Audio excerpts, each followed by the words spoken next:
hold on. Okay, right. Lori, we're going to talk about some stakes today. We've got these steel stakes. This is probably a pretty light-duty Rebar. Yeah. People use heavier and longer ones, but a lot of people drive these in the ground, and then they can't get them out, so they leave them. Yep. People come by and step on them. I have step on them and get cut or something, and we don't want that to happen. And there's a couple ways I use to get them out of the ground. And people are going to say, well, yeah, we do that. Okay, that's fine, but other people don't know that. Right. So we're going to drive this in the ground, and I'll show you a couple ways to get them out of the ground when they're stuck in the ground. Yeah. So we're going to drive it in the ground.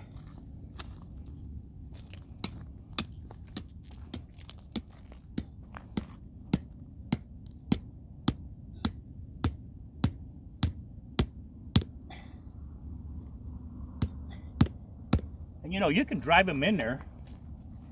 You can drive those in there to where it's just about impossible to get them out. Yeah.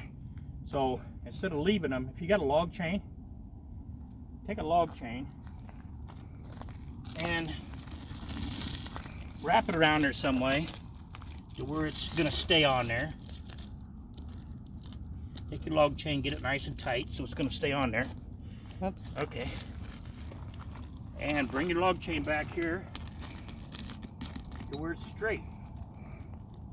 And then take your log chain and just give her a snap. Sometimes it takes 2 snaps. But you can see it coming out Yeah, now. it's sliding out. Real easy. You don't have to jerk it too hard. Now you can see that we pulled it out of the ground. Okay. I'm gonna get out of the sunshine here. Yeah. You can see how easy that was.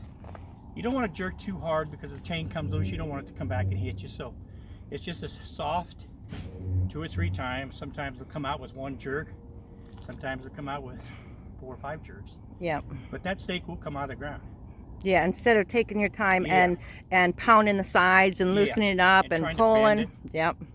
And now the other trick to get stakes out of the ground is if you got a little place on the back of your small car to hook a chain, you know, pull it out with that, you know. Yeah. Same thing I did, just pull it out with a chain. You don't want to jerk on it. Just pull it out of the ground with your pickup car. And I'm supposed other people have done this.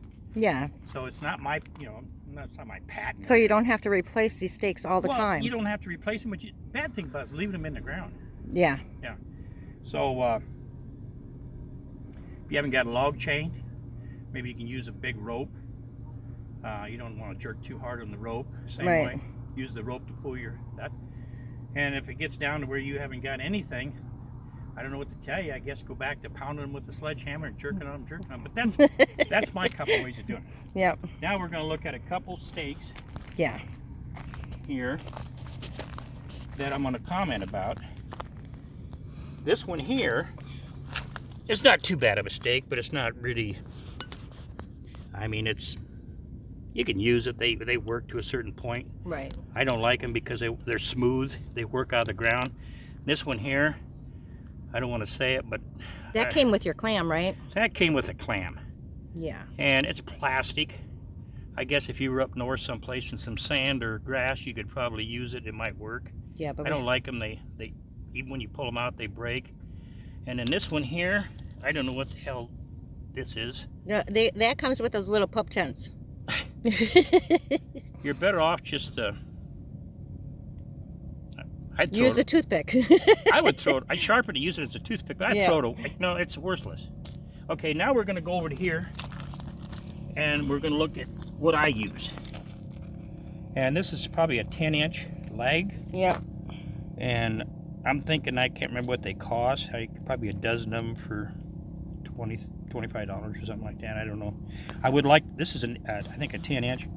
I would like a 12 or an 18, but I thought that might be too long. So I tried the 10s. They work good. Yeah. Down here, there's so much rock in the ground, you can't drive something like this because it's going to bend. We know this is going to break. Yep. We know this is worthless. And then, of course, you got your steel rebar. Right. Which is okay, but you can't really hook anything to them unless it's bent or broke or, you know, got a high in it. And they're okay, but I'm going to show you.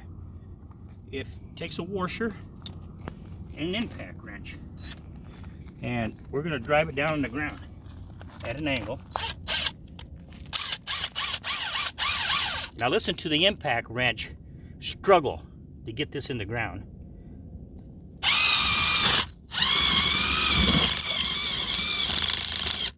Look at there. Yeah. And then we hook these on them, or whatever you want to hook on it, around the washer. And you've got what I'll guarantee you isn't going to come out of the ground. Yeah. We used them up north in some high winds on the clam. Uh-huh. We had some 60-mile-an-hour gust, and those aren't coming out of the ground. And the reason why I like to use these straps, especially on the clam, is because if you notice they give a little bit. Yeah. And it's hard on those clams when you put that little rope, I'm not going to say rope, I'm going to say string. Yeah. That they send. It's ridiculous. When the clam wants to blow in the wind, then it's got tension on the clam. Everything's got tension on it. Yep. This gives a little stretch.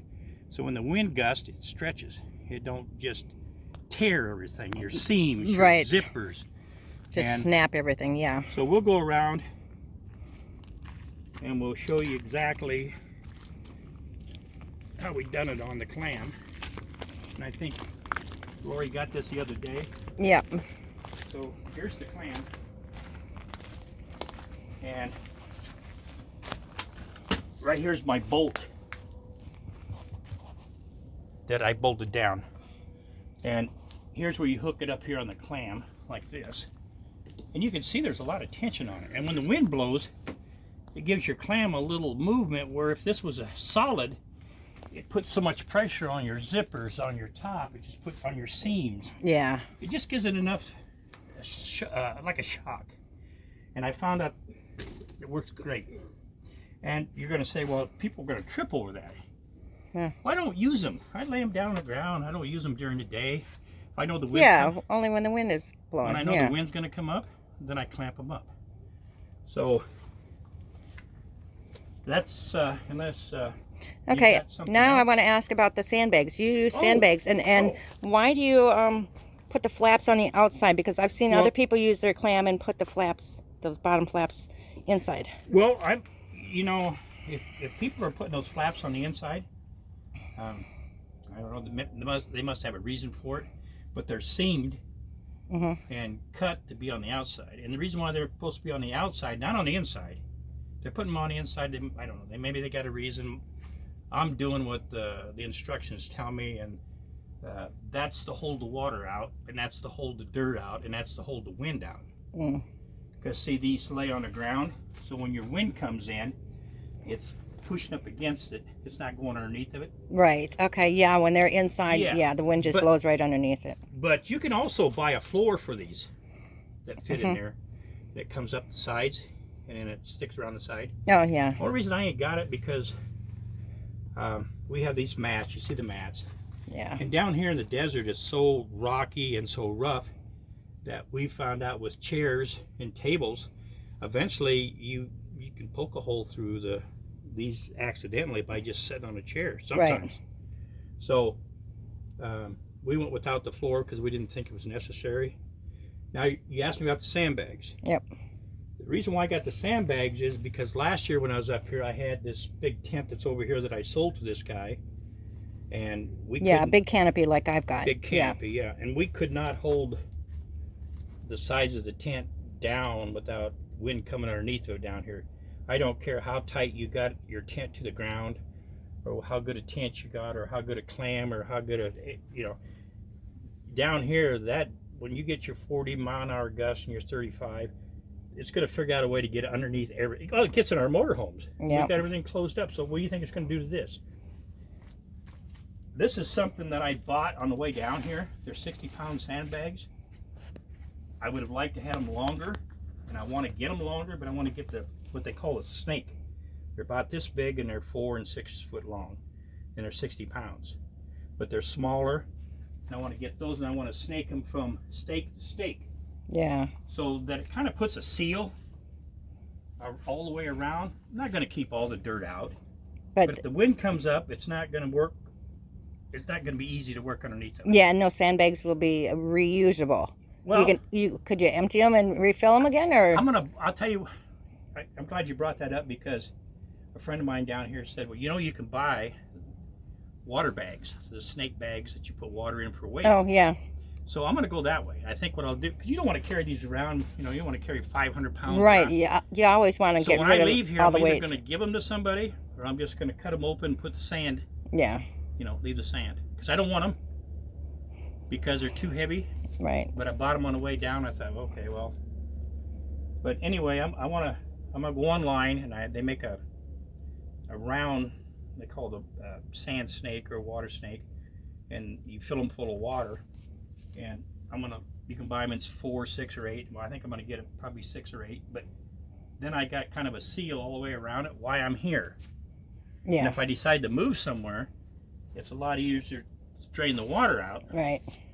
And it is to haul these sandbags. So the sandbag is okay, but it's not. I don't think the price was too bad on the water bags. And I think if you go online and look, I can't remember what the price was, but that's the reason why the sandbags there, and they're all the way around in the middle.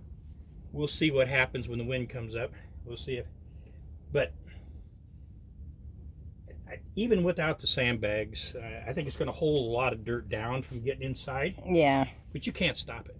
No, not out here. You can't. Because you wouldn't believe when we got back up to South Dakota on our motorhome, we spent 2 days vacuuming, cleaning. I told my girlfriend, I said, I want to keep both vacuum cleaner bags because I want to see how much dirt we get out of here. And how much? Out of the 2 bags, we got a coffee can full of the dirt down here. Yeah. And that was in the couches, on the carpet, in the ceiling, on the curtains and everything. And you don't realize how much dirt you haul in off your feet. Oh, and yeah, I know. These aren't tight. So. Okay. Well, thank you very much, Stan. Everybody loved your last video that you were in. I'm just, I kind of learn by mistakes. Yeah, you were a newbie last year, basically, for being out here in the desert. Last year, if it hadn't been for people like you and people around here, I come down as a rookie. I didn't have nothing. I didn't have solar. I didn't have batteries. I didn't have anything. And boy, I tell you, for newbies out here, find somebody that's been out here. Just ask around who's been out here for more than a year. Ask questions, and I'm glad to do this because I'm learning from my mistakes. And what I've done, and we talked about those stakes. I actually used them plastic stakes when I got this, and I actually used the string. And the wind come up to about, I don't know, 10 mile an hour, 15. It just snapped them. Yeah, it broke the strings. Some of the stakes came up. This is a nice clam. They build them. They're well built. Yeah. But they still try to cheapen stuff up somewhere, and they give you shoestrings and plastic stakes this long, and this is the way to go. And you might have to hash out a little money, but it'd be well worth it. Yep. All right. Thank you, Stan, and thank you.